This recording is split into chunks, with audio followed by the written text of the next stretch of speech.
قوة إلا بالله العلي العظيم. أعوذ بالله من الشيطان الرجيم. بسم الله الرحمن الرحيم. الحمد لله رب العالمين والصلاة والسلام على رسوله الكريم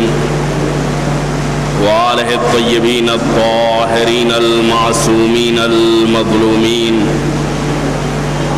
الذين أذهب الله عنهم الرجس وطهرهم تطهيرا.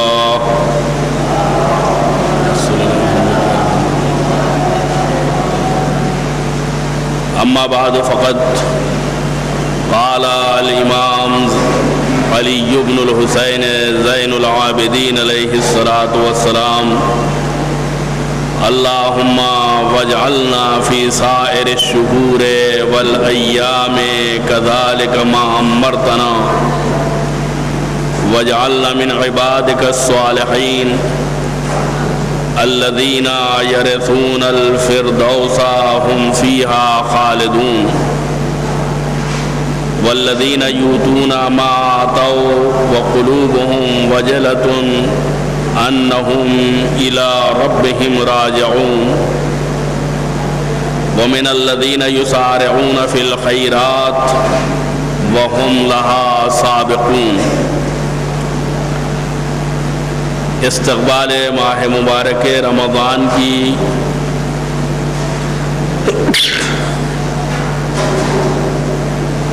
وہ دعا جو صحیفہ کاملہ کی بہترین دعاؤں میں سے ہے، اس میں حضرت فرماتے ہیں: اللہ تمام مہینوں اور دنوں میں جب تک تو ہمیں زندہ رکھے ایسا ہی قرار دے، اور ہمیں ان بندوں میں شامل فرما جو فردوس بری کی زندگی کے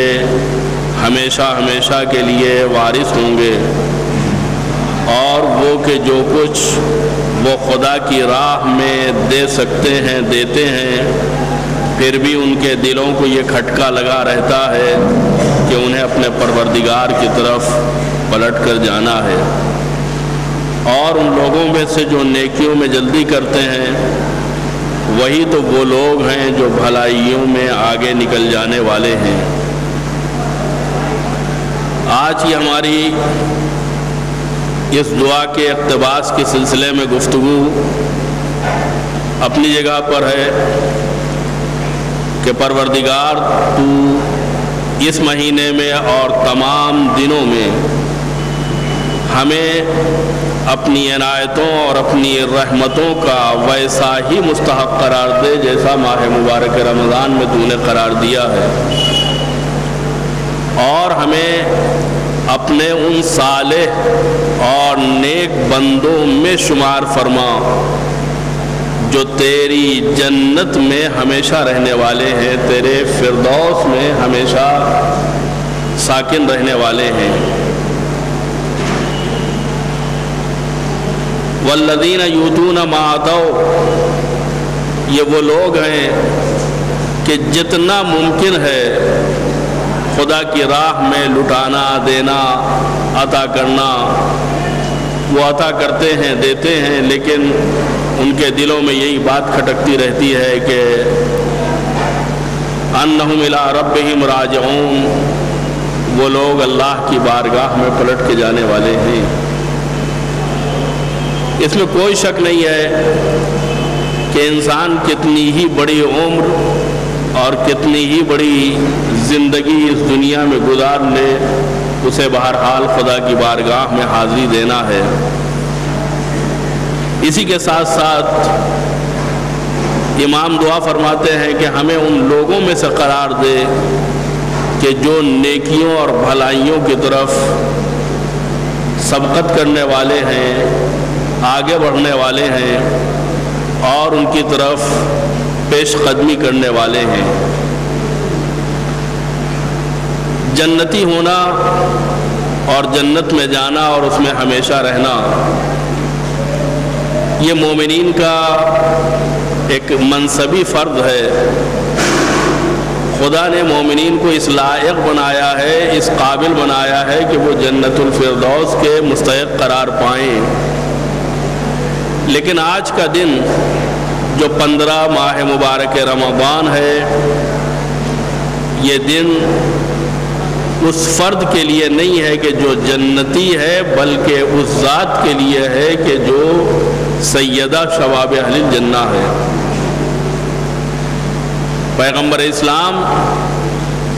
سرکار ختمی مرتبت حضرت محمد مصطفیٰ صلی اللہ علیہ وآلہ وسلم ارشاد فرماتے ہیں، الحسن والحسین سیدہ شباب اہل الجنہ۔ حسن اور حسین جوانان جنت کے سردار ہیں۔ آج کی تاریخ امام حسن علیہ السلام کی ولادت کی تاریخ ہے، جس دن خاندان نبوت میں پہلی خوشی کا ایک موقع آیا ہے، یعنی کائنات میں عظیم ترین جوڑے سے جو نتیجہ برآمد ہوا ہے وہ امام حسن علیہ السلام کی شکل میں ہمارے سامنے آیا ہے۔ دنیا میں نہ علی جیسا شوہر اور نہ فاطمہ جیسی زوجہ، تاریخ نے کسی کو ایسا نہیں پایا جیسا اس گھرانے والوں کا مزاج ہے، جیسا اس گھرانے والوں کا کردار ہے۔ نہ ایسی زوجہ کائنات میں ہے، نہ ایسا شوہر کائنات میں ہے جس کے لیے ایک دوسرے کے جذبات، ایک دوسرے کے خیالات اتنی ہم آہنگی کے ساتھ دکھائی دے رہے ہیں۔ پیغمبر اسلام نے صدیقہ طاہرہ سے پوچھا تھا، بتاؤ تم نے اپنا شوہر کیسا پایا؟ اور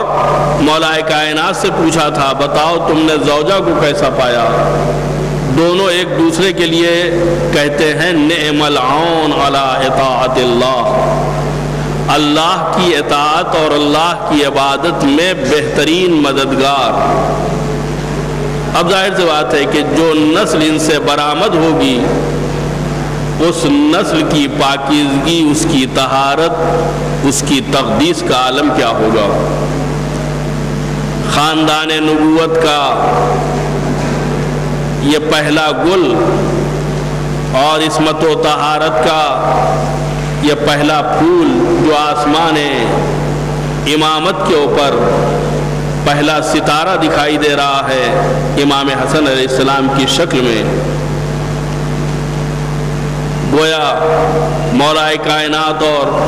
صدیقہ طاہرہ کی سرپرستی میں ایک ایسی نسل وجود میں آ رہی ہے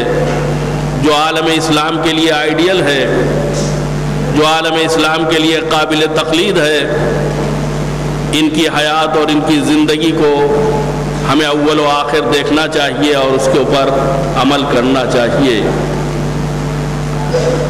امام حسن علیہ السلام کی زندگی سیاسی ماحول میں بڑے پرپیچ راستوں سے گزری ہے۔ ظاہر سی بات ہے کہ مختصر سے وقت میں تفصیلی تذکرے ممکن نہیں ہیں، لیکن کم سے کم کچھ باتیں ایسی ہیں جو زندگی میں ایک عنوان کے تحت ہمارے سامنے آتی ہیں۔ جب ہم آپ کی زندگی کو دیکھتے ہیں تو ایک بہترین بہادر، بہترین شجاع اور بہترین سپاہی کے عنوان سے جنگ جمل، جنگ صفین اور جنگ نہروان میں اپنی شجاعتوں کے جوہر دکھانے والے حسن مجتبیٰ، اتنے عظیم بہادر اور اتنے عظیم سپاہی، ان کی شجاعت مثال اور ان کی بہادری نظیر۔ لیکن یہی امام جب بازار سے گزرتے ہیں تو ان کے تحمل اور ان کے برداشت کا یہ عالم ہے کہ جب آپ بازار سے گزر رہے ہیں اور کسی نے پوچھا یہ کون جا رہے ہیں، جواب ملا کہ علی کے بیٹے حسن، فاطمہ کے لال حسن مجتبی ہیں، دیکھنے والے کو برداشت نہ ہو سکا اور اس نے گالیاں دینا شروع کی۔ جو سمجھ میں آیا اور جتنی دیر تک سمجھ میں آیا گالیاں دیتا رہا۔ امام حسن کھڑے سنتے رہے۔ ایک بزدل کا سن لینا اور ہوتا ہے اور ایک بہادر کا جو داد شجاعت مختلف میدانوں میں دے چکا ہے اس کا اس قسم کی باتوں کا سننا اور کوئی انتقامی کارروائی نہ کرنا یہ واقعاً ایک معجزے کی کیفیت ہوتی ہے۔ آپ سنتے رہے اور جب وہ خاموش ہو گیا، یعنی گالیاں دیتے دیتے تھک گیا، اسے تھکان محسوس ہو رہی، چپ ہو گیا، تو پوچھتے ہیں بھائی تو مسافر لگتا ہے، تو پردیسی لگتا ہے، کہیں ایسا تو نہیں ہے کہ تیرے رہنے کا کوئی ٹھکانہ نہ ہو، تیرے پاس زاد راہ نہ ہو، تیرے پاس پیسے ختم ہو گئے ہوں، تیرے پاس سواری نہ ہو؟ اگر یہ ساری چیزیں تجھے چاہیے تو میں تجھے فراہم کرنے کے لیے تیار ہوں۔ ایک طرف امت کا کردار ہے جو یہ تک نہیں پہچانتی کہ یہ کون ہے، اور جب پتہ چلتا ہے کہ یہ فاطمہ کے لال اور علی کے بیٹے ہیں تو گالیاں دینا شروع کرتے ہیں۔ دوسری طرف اہل بیت کا کردار ہے کہ وہ امت کی خبرگیری کرتے ہیں، بتاؤ تمہیں چاہیے کیا، تمہیں کس چیز کی ضرورت ہے؟ تم اہل بیت کو محروم کر سکتے ہو لیکن اہل بیت تمہیں نظر انداز نہیں کر سکتے۔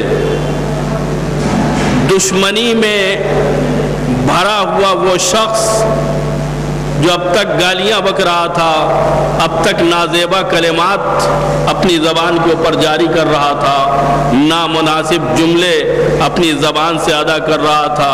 وہ پانی پانی ہو جاتا ہے۔ ایک طرف میرا اخلاق ہے کہ میں بلا وجہ گالیاں دے رہا ہوں، اور ایک طرف ان کا اخلاق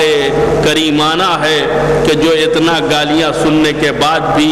انتہائی شفقت اور مہربانی کے ساتھ پیش آ رہے ہیں۔ امام حسن کے کردار نے اسے اتنا موم بنا دیا، اتنا زیادہ متاثر کر دیا کہ قدموں پہ گر کے کہتا ہے مولا کچھ دیر پہلے آپ کا دنیا میں سب سے بڑا دشمن میں تھا، لیکن اب میں نے سمجھ لیا کہ اہل بیت کا کردار کیا ہوتا ہے، اہل بیت کی سیرت کیا ہوتی ہے، لہذا آپ سے بڑا دوست میرے دل میں اور آپ سے بڑی محبت کا محور میرے دل میں اور کوئی نہیں ہے۔ آپ نے ملاحظہ فرمایا کہ ایک تحمل اور برداشت نے نبوت کے خاندان کے کریمانہ اخلاق نے امت کو کس طریقے سے بدل دیا۔ ہم اسی امام حسن کے ماننے والے اور انہی کو امام ماننے والے ہیں۔ کردار کا تقاضا ہے، اخلاق کا تقاضا ہے کہ ہم اپنی زندگی میں کوئی ایسا کام نہ کریں جو دوسروں کی دل آزاری کا سبب بنے۔ گالیاں دینا یہ ان لوگوں کا کام ہے جو بنی امیہ سے تعلق رکھتے ہیں، جو بنی عباس سے تعلق رکھتے ہیں۔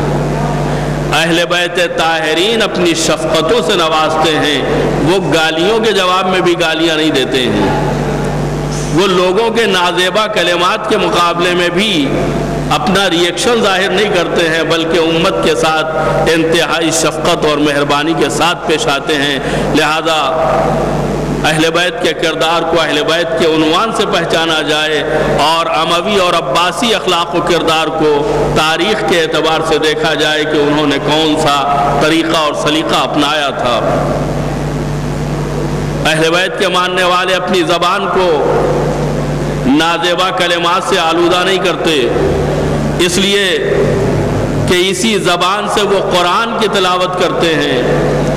اسی زبان سے وہ دعاؤں اور مناجاتوں کا ورد کرتے ہیں،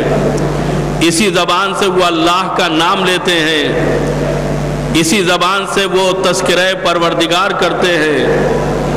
گالیاں، نازیبا کلمات،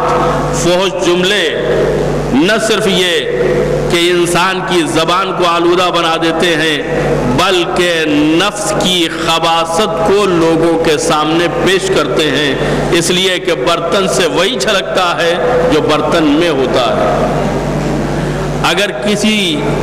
آدمی کی زبان پہ اچھے جملے ہیں اور اچھے کلمات ہیں تو اس کا مطلب یہ ہے کہ اس کے نفس کے اندر خوبی پائی جا رہی ہے، اور اگر کوئی گالیاں دے رہا ہے یا نازیبا کلمات کہہ رہا ہے تو اس کا مطلب یہ ہے کہ اس کے نفس کے اندر خباثتیں بھری ہوئی ہیں، اور جس کے نفس میں خباثتیں بھری ہوئی ہوتی ہیں ان کا اہل بیت سے کوئی تعلق نہیں ہوتا، ان کا کردار اموی ہوتا ہے، ان کا کردار عباسی ہوتا ہے، انہیں اہل بیت سے اپنے آپ کو نہیں جوڑنا چاہیے، اس لیے کہ اہل بیت کو اگر گالیاں بھی دی گئی ہیں تو انہوں نے لوگوں کو پیسوں سے، دولت سے، کھانے سے اور اپنی امداد سے نوازا ہے، کبھی ان کو پلٹ کے ایک غلط جملہ نہ کہا ہے نہ ان کے بارے میں سوچا ہے۔ ہماری دعا ہے پروردگارا، آج کی اس تاریخ اور مقدس موقع کے صدقے میں جس میں کئی مناسبتیں اکٹھا ہو گئی ہیں، ایک تو ماہ مبارک کا آدھا مہینہ مکمل ہو گیا ہے، 15ویں ماہ مبارک ہے، دوسرے امام حسن علیہ السلام کی ولادت کی تاریخ ہے، تیسرے افطار کا وقت ہے، بارش کا وقت ہے۔ ایسے عظیم موقع کے اوپر ہم خدا کی بارگاہ میں دعا کریں، پروردگار تو ہمیں اخلاق حسن سے اپنے کردار کو سجانے اور سنوارنے کی توفیق عنایت فرما۔ پروردگارا، اہل بیت طاہرین کے کردار اور ان کے اخلاق کو اپنے کردار و اخلاق میں سمونے کی توفیق عنایت فرما۔ پروردگارا، محمد و آل محمد کے صدقے میں اس عظیم مولود کے طفیل میں ہمیں کبیرہ اور صغیرہ گناہوں سے بخش دے۔ پروردگارا، محمد و آل محمد کے صدقے میں ہماری مختصر سی عبادتوں کو قبول فرما، امام زمانہ کے ظہور میں تعجیل فرما، اور ہم سب کو ان کے اعوان و انصار میں شمار ہونے کی توفیق کرامت فرما۔ وصلی اللہ علی محمد وآلہ الطیبین الطاہرین۔ آپ حضرات ایک سورہ فاتحہ جملہ مومنین و مومنات کو ایصال فرما دیں۔